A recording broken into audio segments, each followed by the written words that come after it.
garuu ce'oon oduu waa tokko naan hin jenne cal jettee deemti ijoolleen irratti dhiiste namni rakkoo ofii ni matu qoy ka'ee tan bilbila dallaaltichi kunoo na arge hello akkam jirta nagaadha nagaa galata rabbii akkamii hojjettu gooni barbaadee turee ijoollee qabda ijoollee sibire jiranii ijoolleen keenya jiranii engalcha jiranii afaan jaraa dandeessi ta'uka number 6 afaan keenya rakkoon qabu eeyye ta'u number 6 eeyye nimee akkasina ergimee maaloo baay'ee rakkadhee jira eeyyen mindaan ishee meeqame 3,000 maali afaan keenya hin dandeessu sanuu itti mi afaan illee anatu barsiisa 3,000 malee hin galtu ta'u ka ta'u rakkachuu irramee ta'u eeyye rakkoon qabu indaaqoo hin dandeessi tole ka ta'u mee akkas godhi itti himi jechuudha kutaallee hin qabdi dhuunfaa ishiitti mana fincaanii dhuunfaa ishiitti qabdi hojiin immoo ittiin baay'atu anaa fi abbaan manaa kiyya hojii oolla ijoollee lama qofa ijoolleen kiyyallee mana barumsaa ta'uudhaanii wanni ishii dhibu hin jiru guyyaa kophaa ishii xoolti wanni ishii rakkisu tokko homtu iyyuu hin jiru dhuunfatti qabdi kutaa ishii shintibeetillee dhuunfatti qabdi mana fincaanii hin jira kutaan ishii dhuunfatti kanaafuu itti himi naa ergi tole haa ta'u hayyee nagaa ta'e birri 3,000 hojjettuudha kaffalle yeroo kanatti jireenyi ulfaataadha zayitiin birri 1,000 gali na nyaattiin jedhe na nyaatti gaa birri 3,000 kaffale ajaa'iba maalan godha silaa rakkachuu irra haa ta'u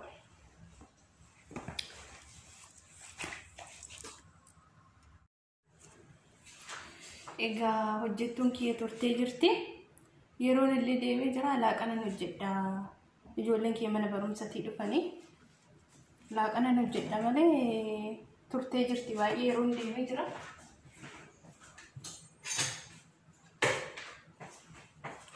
maaliif abbaan manaa kiyyallee sa'aatiin yeroon ga'ee jira laaqana hojjedhu malee ta'u kanammoo kana tokko maaliifittiin argisiisan hojjettuun kiyya waggaa dhufte malee jireenyi baay'ee ulfaataa ta'ee jira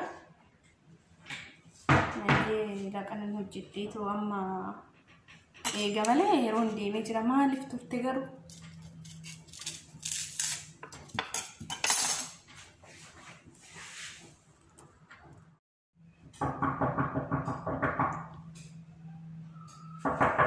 eenyu hojjettuun kiyya dhuftee jirti natti fakkaate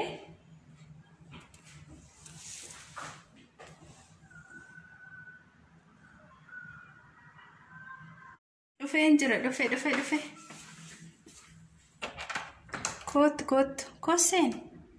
kootu seen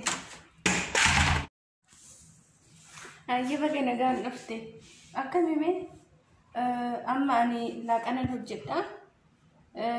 hojjedhaafanii kutaa kee dhaqiitii uffata kee jijjiirradhu asiin immoo manni fincaanii keetillee hin jira sittin argisiisa booddeerra eeyyee ani amma laaqanan hojjedhatni jala turraan laaqana hojjechuu calqabe walumaan itti fufne sittin argisiisa saaloniin kiyyallee kana hojiin sittin baay'atu tole sittin argisiisa wanni hundaayyuu ayyeseen hin barta afaan oromoo tole afaan oromoo dirqama baruu sirra jiraata an afaan amaariffaan danda'u eeyyin danaana shii gibi eeyyin seeni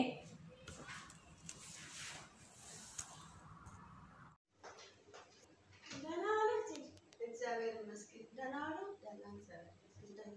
እሺ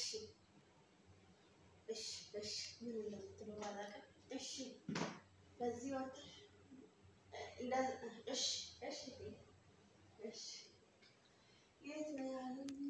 ይልሻለ ሽንት ቤት ስትሰንጫታለሁ። ሽንት ቤት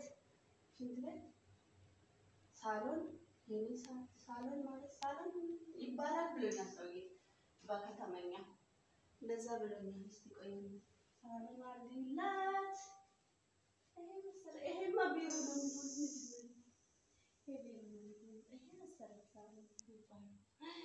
ወይኔ ማነው የሚቀመጥበት ግን?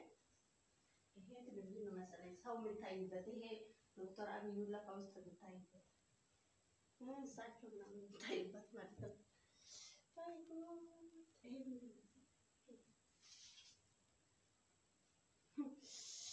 ይሄ ሁላ እዚህ ውስጥ ብርጭቆ ምናምን በአይነት ነው ያላቸው። ሀብታም ናቸው። እንደ አሜሪካ ነው ብሏል ሰውዬ ራሱ እንደ አሜሪካ ነው ብሏል። ቤቱ እንኳን ትንሽ ነው የሚከብድ አይመስለኝም። እንግዲህ የእሷ ቆቃ ምፈልግ ለምን ይሰራል ይደረጋል። ደግሞ የአንቺ ክፍል በዚህ ጋር ነው ብላኛለች። በዚህ ጋር ነው ብሏል እትዬ ማለት ነው። ለዛ ነው መሰለኝ በምልክት እንደዚህ ብሏል። ቆይ ባለ ማለት ነው።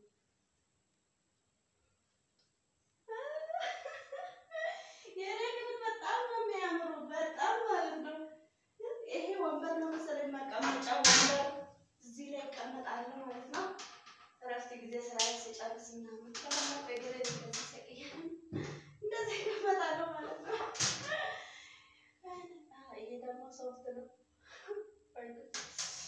ይሄኛው መቀመጫ ነው። ይሄኛው አልጋ ነው እንግዲህ ለአልጋው እንኳን ይሄኛው ነው የሚሆነው። ይሄ ይመስለኛል። ይሄ ቦምባ ነው። እኔ ውሃ የሚጠጣው እንኳን ቤት ነው የገጠሙልኝ። እቲ ደስ ስል ይሄ በዚህ ጥቆም ይስጣልታል። ይሄ ነው የሚያጣፍጥ ነገር ሰው ካሰነ አይቀር በዚህ ማለት ነው የሚጠጣው ነገር አሁን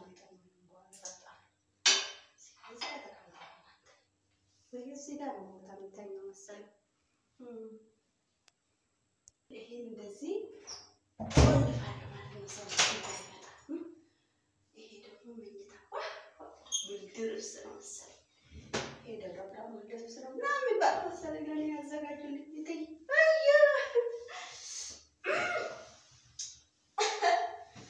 እንደዚህ እንደ አሜሪካ ማለት ነው። አሜሪካ ላይ ወንበር ላይ ነው የሚቀመጡት። እግራቸው እንደዚህ ታላቅ ቤት አጥንቶ መሰለኝ ምን እንዳሉ አላውቅም። ብቻ ትንሽ ስትገኝ ላሳረፍ ማን ያንን ከፈለክ እንደዚህ ይገርሳ አሁን አሜሪካ ገባ። ገና ጥሩ ቤት አገኘ። ተመስገን ነው ተመስገን።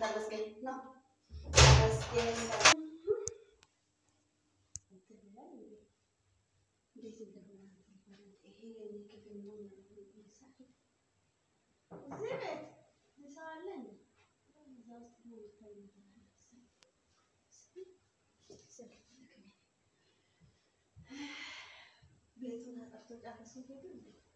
ምግብ እየሰሩ ነበር። ምኑ ነው የሚጸዳው? አሁን ጽድት ያለ ነው። እውነትም እንደ አሜሪካ ነው የምትኖረው ብሏል ሰውዬ። እዚህም ትሄዱ ቦምባ፣ እዚህም ትሄዱ ቦምባ፣ እዚህም ትሄዱ ቦምባ። ይሄ ቤት ማለት ነው። እዚህ ይደረግና ምኑ ነው የሚጸዳው? ሲጀመር ጽድት ያለ ነው። እንዲህ መሰለኝ የሚጸዳው እንዲህ መሰለኝ የሚጸዳው እንግዲህ በኋላ እትዬ ሲሆን ይጸዳል። አሁንማ ምንም ጸዳ በቃ ትንሽ ይሄ ደግሞ እዚህ ጋር መቀመጥ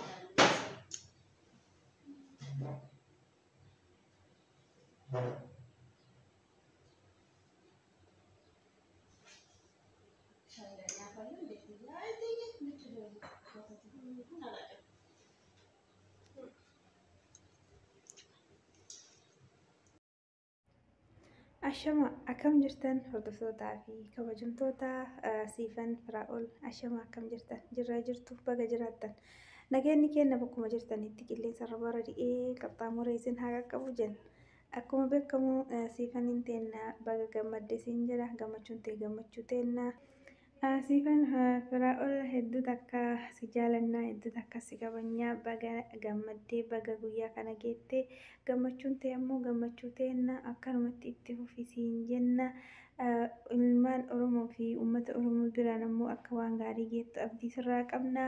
Jabaadhu siin jenna.